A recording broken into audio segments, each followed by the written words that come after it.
Hi, I am Brenda Jean Power Medicine Woman from Medicine Woman Solution, and there's always a solution once you're aligned. But how do you get there? Fan page, you can get notified. You can follow, you can share, you can get notified, and you'll see where it says message me. You can bells and whistles. Again, I have no problems with those. But what I do have a problem with is when you living outside yourself instead of inside yourself. You need to be inside yourself. You need to move into the direction that gets you to the best possible way for you to move forward. Okay, you will get where you need to go if you can learn to communicate with your innate wisdom and that part of yourself. Very important. Very, very important. Okay. There's several subjects I want to talk about. So I have several friends back in Michigan that I don't even care if we call it that, like man, woman, lesbian, those labels I don't really care. I support the LGBTQ. I forget all the initials. I haven't really, but anyways, look at it this way. If you're in a state where you go out and you date, okay, and you're in the dating process, you're going to make a choice whether or not do you want to go out with them or not. That's your will. That's your choice. And then eventually you'll start to align up. Why do we usually just choose like one person? Because there's a part of us that knows that we need to gravitate to that person for growth and for love and to experiment with. So again, it doesn't matter if it's man or woman. And I don't have an issue because love is love no matter what it is. But when somebody thinks they can start possessing you, regardless of what sex and gender it is, and they want to claim you for their own, that's when it crosses the line. It has nothing to do whether or not it is whatever that whole mumble jumble is, because I don't see it that way. I see it as when you love somebody, yay! Friendships, yay! But when it crosses the line, that you're supposed to make them happy. You're supposed to do this.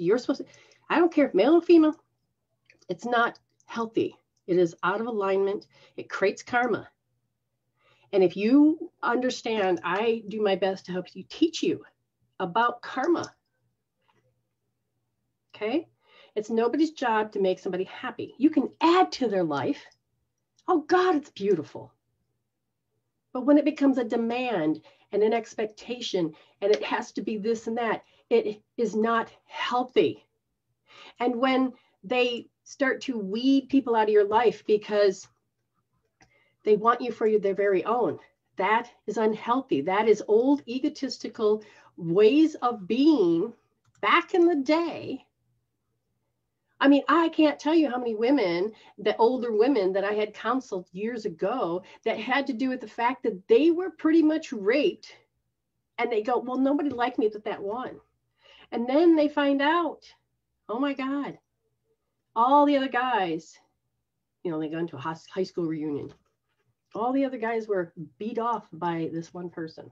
All the other females were beat off by this one person. Why?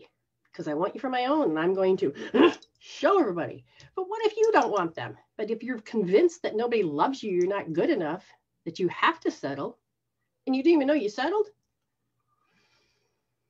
I will be so glad when that era, that dogma, that stuff is done, because no one should have to be circled and cornered to find love. Find it in here. You'll start to exude it out there, and you will come into the alignment with a more healthier relationship, whether it's either sex. I don't care. Whether it's friend or more intimate, I don't care. But you are always the one that gets to make the border. You get to be the one. Don't let them convince you. And I just want this, because we're waiting for one more person to come in. What's called going stupid. They become so reliable because they want to do everything for you that you become stupid of how to take care of yourself. What happens when you're driving a car? You know how to get there, but the moment your partner gets in, well, turn here, turn there. Oh, you're doing that. And all of a sudden you trained yourself to be with this person. You get in the car and you're there in the car with you. And they're like, well, turn the key on. You're like, okay. You forget. Because this relationship gets to be formed in a whole different way. You become stupid. I mean, I have done this stuff alone. And then all of a sudden, where would you be without me if I didn't do this, this, and this, and this? I'm like, I'd be doing it myself and I'd be doing just fine. But you got to remember, don't go stupid. And it's not because you're stupid. It's just how the energy of relationship is.